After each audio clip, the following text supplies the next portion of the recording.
नमस्कार, माझं नाव सायली. युगांधर न्यूज मध्ये आपले स्वागत आहे. चला जाणून घेऊया ताज्या घडामोडी.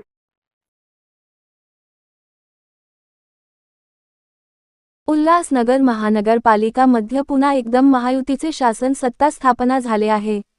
महायुतीचे महापौर व उपमहापौर विराजमान झाले आहे. शिवसेनेचे महापौर श्रीमती अश्विनीताई कमलेश निकम व भारतीय जनता पार्टीचे श्री अमर लुंड उपमहापौर बिनविरोध निवडून आले. आज दिनांक 3 फेब्रुवारी 2026 रोजी लाडकी बहीण महापौर बनली. खासदार श्रीकांत शिंदे यांनी त्यांना अभिनंदन केले.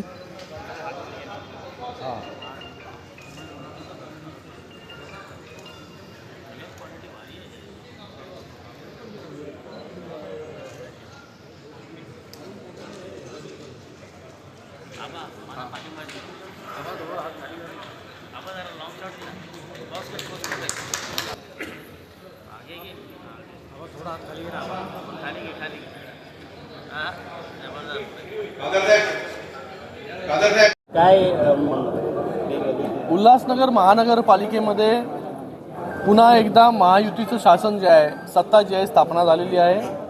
महायुतीचेच महापौर आणि उपमहापौर या ठिकाणी विराजमान झालेले आहेत.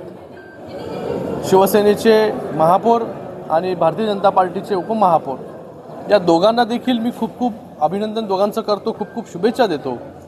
आणि महापौरपदी लाडकी बहीण या ठिकाणी विराजमान झालेली आहे. खास करून तिचं खूप अभिनंदन करतो, तिला खूप शुभेच्छा देतो की लाडकी बहीण योजना तर सरकारने आणली, पण आज लाडक्या बहिणीच्या हातामध्ये खऱ्या अर्थाने नेतृत्व देण्याचं काम जे आहे ते उल्हासनगर महानगरपालिकेमध्ये झालेलं आहे. आता मी कल्याण डोंबिवली महानगरपालिकेमध्ये गेलो होतो, तिथे देखील शिवसेनेच्या ज्या महापौरपदाच्या उमेदवार आता ज्या महापौर झालेल्या आहेत त्या देखील महिला आहेत, त्या देखील लाडकी बहीण आहे. आणि ठाणे महानगरपालिकेचा गाडा देखील लाडकी बहीणच हाकणार आहे. म्हणजे ठाणे, कल्याण डोंबिवली, उल्हासनगर ह्या सगळीकडे लाडक्या बहिणींच्या हातामध्ये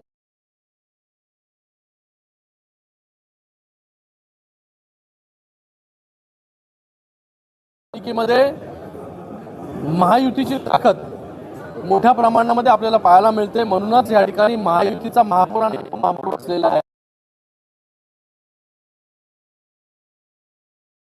मोदीजींच्या नेतृत्वाखाली आम्ही सगळे लोक काम करतो. राज्यामध्ये माननीय मुख्यमंत्री देवेंद्र फडणवीस जी असतील किंवा उपमुख्यमंत्री एकनाथजी शिंदे साहेब असतील त्यांच्या नेतृत्वामध्ये आम्ही काम करतो. आज या उल्हासनगर महानगरपालिकेमध्ये देखील महायुतीचे महापौर आणि उपमहापौर यांच्या नेतृत्वाखाली आजपासूनचा कारभार जो आहे तो या ठिकाणी सुरू होणार आहे. मी दोघांनाही खूप शुभेच्छा देतो. या उल्हासनगरसाठी चांगल्या पॉलिसीज या ठिकाणी घेऊन या, चांगल्या योजना या ठिकाणी घेऊन या आणि त्यांच्या मागे आम्ही सगळे लोकप्रतिनिधी जे आहोत पूर्ण ताकदीने उभे राहू.